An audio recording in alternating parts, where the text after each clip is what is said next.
What's going on, y'all? Welcome to another episode of The Jump. We officially have a national championship set to play tomorrow as this video releases because it is already after midnight. But got to get out a video and get a podcast done just to talk a little bit because, wow, I am still in awe of what I just saw in San Antonio. I'm just going to start with Houston Duke just because I feel like that's fresh on the mind, and I literally can't believe what I just saw. There was a couple times where I was almost like, well, that'll do it. Take your house, bet it on Duke, and go on with your night. But no, Houston.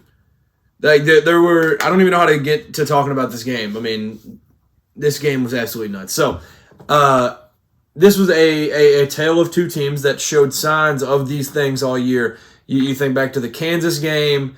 You can think back to numerous times this season where Houston just won't go away, and they continue and continue and continue to do what they do, and they keep fighting and keep fighting. And Duke now 0-4 in close games where Cooper Flaggs had the ball late. This one wasn't like a slip, how the Clemson, Kansas, Kentucky games were, but this one's a missed shot on a not super efficient shot that, I mean, he shoots it a lot, but and yeah, they're 0-4 in this. So like you've seen this a lot. There's been signs of this all season, and then here we are in the Final Four, and it happens. So this game just for 30 minutes of it, Duke dominated, legitimately dominated. Like there were full 24 seconds of game time that you would literally see Houston not go inside the three-point line. With a pass, with a dribble, there was zero penetration. It's literally, I don't remember if it was the Mount St. Mary's coach or who it was,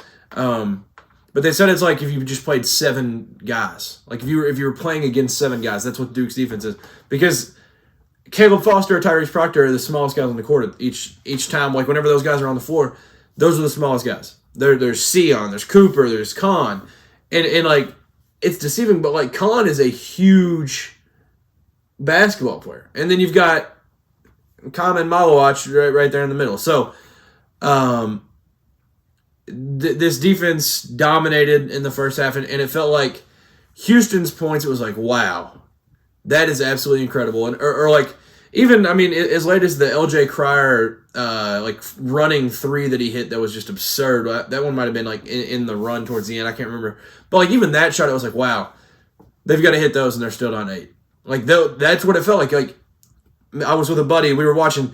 We literally just continued to say like, man, it's just so easy for Duke. Like Duke is doing everything. And I want to voice what John Fanta tweeted during the game. Like this game, Duke had Cooper Flagg, Houston didn't. We'll see you on Monday, Duke. That's what it felt like. Cooper, when they needed something, there was the three he hit late. There was the block following that one. There was just different plays late he was able to make. Kahn hit a three late where I was like, all right, well, Florida doesn't have a chance on Monday. Like it was chalked. That's what I thought it was. And yeah, the ending of this game is absolutely.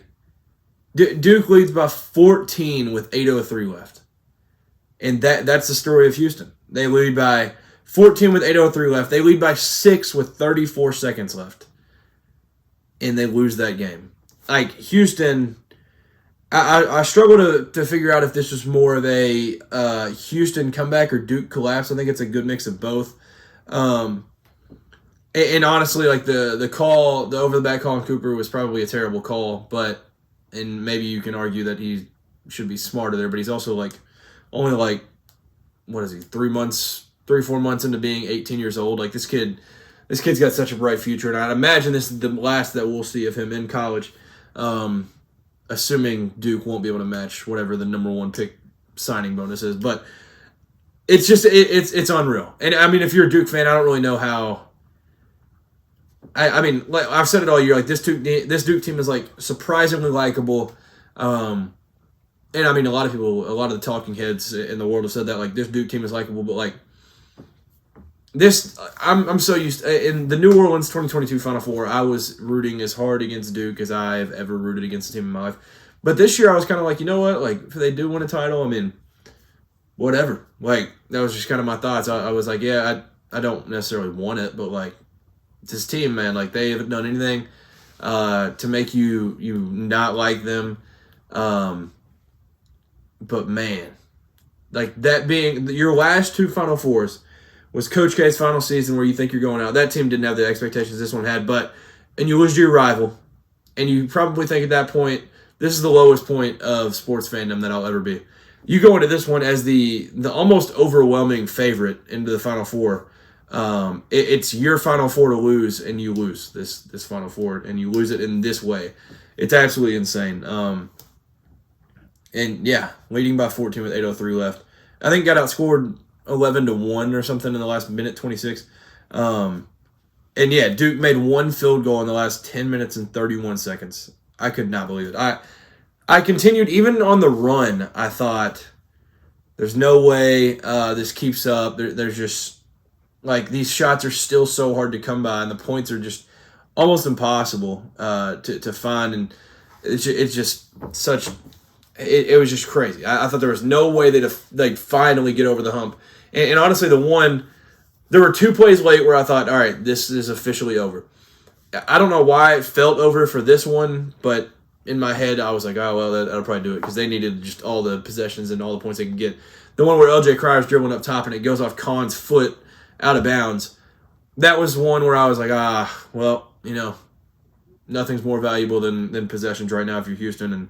And that one, I didn't want them to review it just because I hate a billion reviews. But that was one where I was just like, you know what, man, it's tough. This Houston team fought. It's gonna be sad to see these guys in their post game and stuff. But then the really bad one was JoJo Tugler reaching across the line, which I haven't seen in years. And now that I coach, I don't even know if I've seen it in coaching a game, but.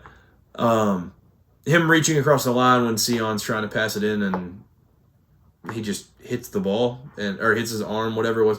But obviously technical, and I was like, oh my gosh, like this kid, JoJo Tugler, like what is he doing?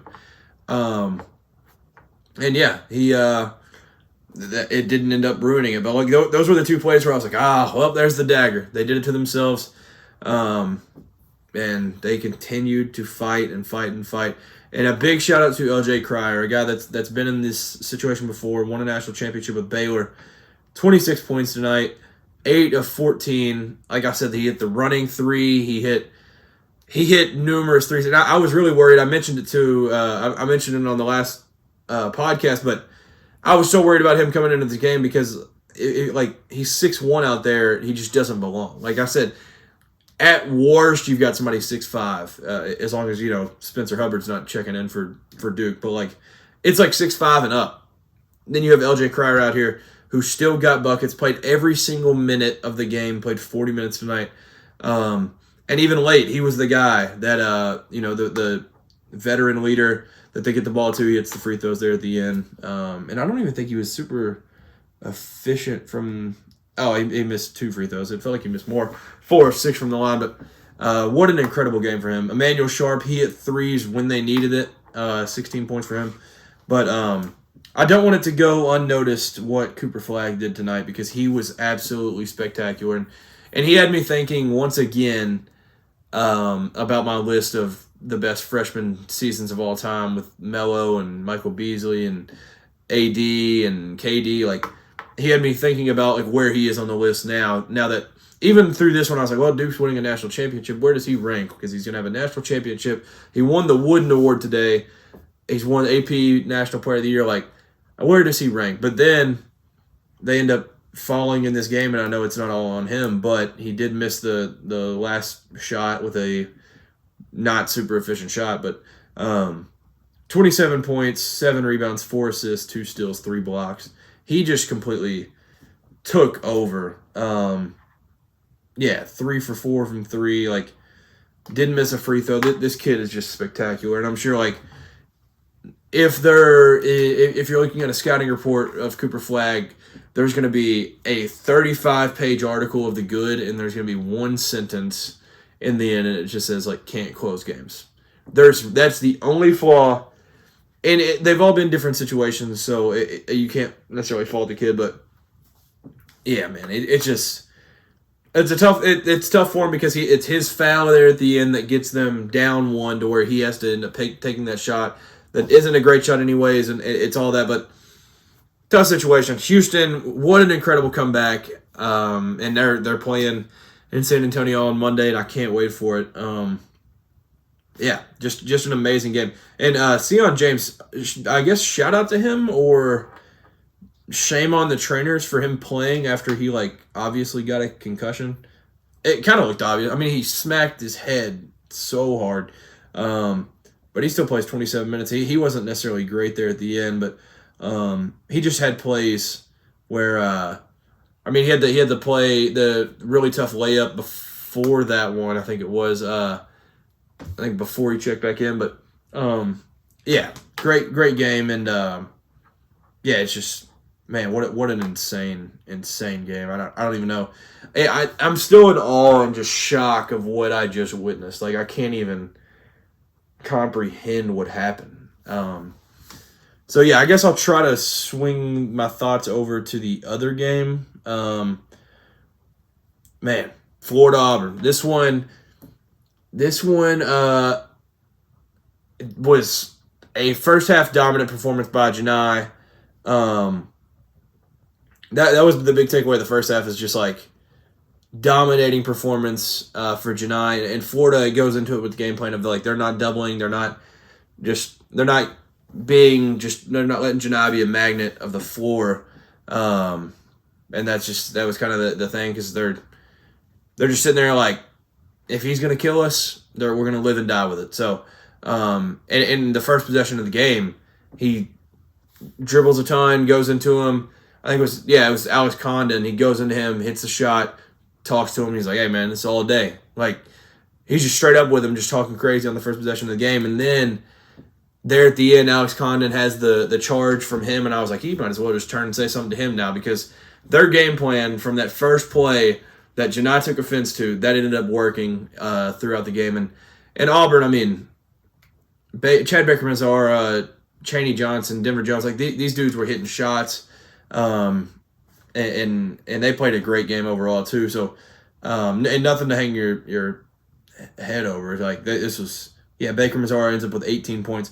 But as dominant as that first half was for Janai Broome, second half he was a liability, and you could tell kind of in the first half I don't know the exact timestamp that it kind of started, but you could kind of tell he started getting a little job, and then so he was just going a little bit slower than he usually is on certain things. There was just these tiny little things that I would notice, and then at halftime you really see him limping, and then the second half you kind of see a hint of a limp the entire time, and then after the game he was limping pretty bad.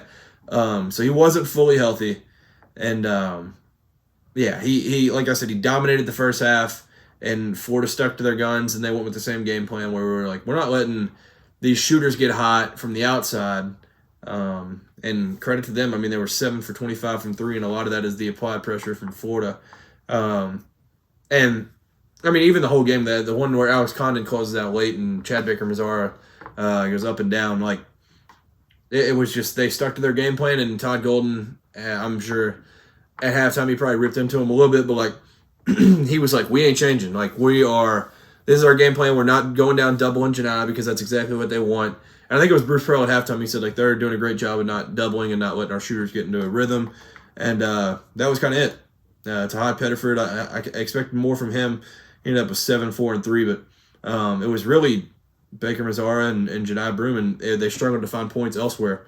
One guy who didn't struggle to find points was Mr. Walter Clayton Jr., super, super efficient, 34 points, 5 for 8 from 3. And honestly, there was only the one late that he dribbled out, and it was kind of similar to the Texas Tech one where he just dribbles out, gets the 3-point line, shoots a shot, and it was what in the world was that shot? It got blocked anyways, but other than that, every shot was kind of, for Walter Clayton standards, a good shot. The sidestep 3 early, he was just hitting everything. So, like I said, super efficient, and there's not a whole lot you could do. And early on, Auburn in the first half goes on a run when Walter Clayton goes out. So I think even defensively, just his impact that he's able to make, it was just second to none. And shout out to Evan Miyakawa. He's been mentioned a billion times on this channel, and man, I love his work. He does incredible stuff over there. He pointed out the Florida kill shot completely changed the game. So a kill shot, for those of y'all that don't know, is just any 10-0 run. Either way, Auburn was up 49-40 when Florida ripped off 11 straight points, all from their guards, including that run. They outscored Auburn 39-24 down the stretch. And then he said they seized the game. Only Duke had more kill shots on the year. Yeah, that was literally, that was it. Like, when it was 49-40, I was like, oh, man, Auburn might just run away with this. Especially if Janai was, back, if he was fully healthy, but obviously he was a little banged up. But then there was that run, and I was like, oh, shoot. And then it was kind of back and forth from that point on, and they hit the shots they needed. Elijah Martin was just trying to dunk on everybody. And the Elijah Martin, the one dunk was absolutely insane. I think it might have been Chinyelu ripped it, maybe, from, Tahad.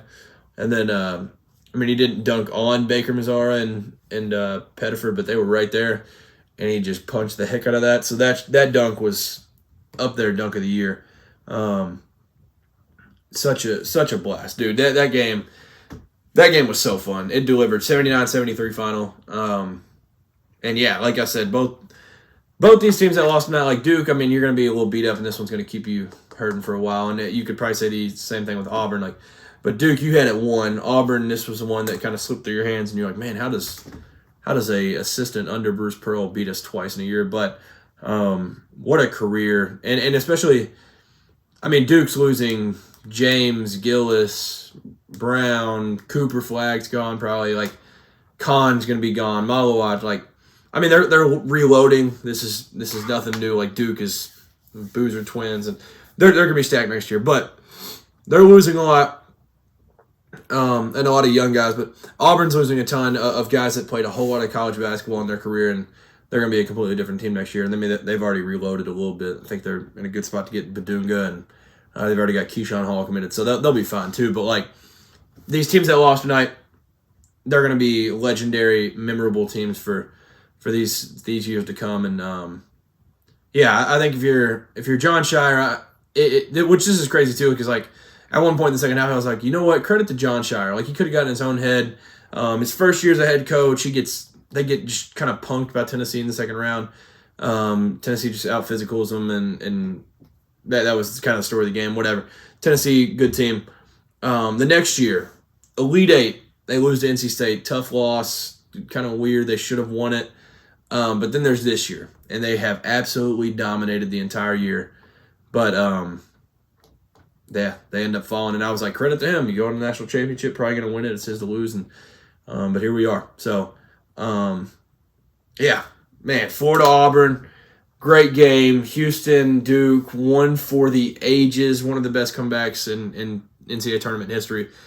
And it's in the Final Four in San Antonio. What an incredible night. And for Houston, thank you for making me a very, very happy man. Not betting, not a fan of the Cougars, but I'm basically a fan at this point. So back in November, that was my team. I was like, I don't even care what the bracket says. I don't care what it is.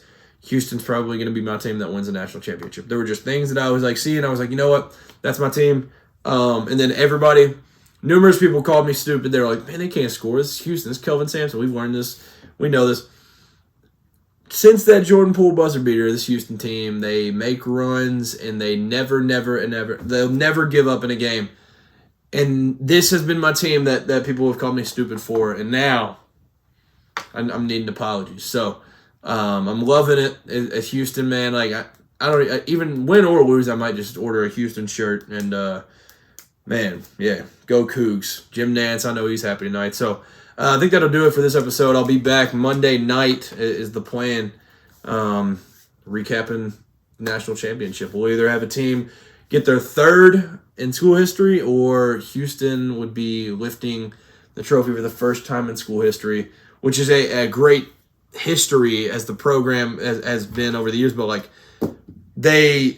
if they get the championship, it's well deserved, and they deserve this, and the fans deserve it. So, man, thank you. Whenever you watch this, I hope you have a great day, night, whenever you're watching. enjoy the national championship. It's going to be amazing. With that being said, I'm out of here, and peace.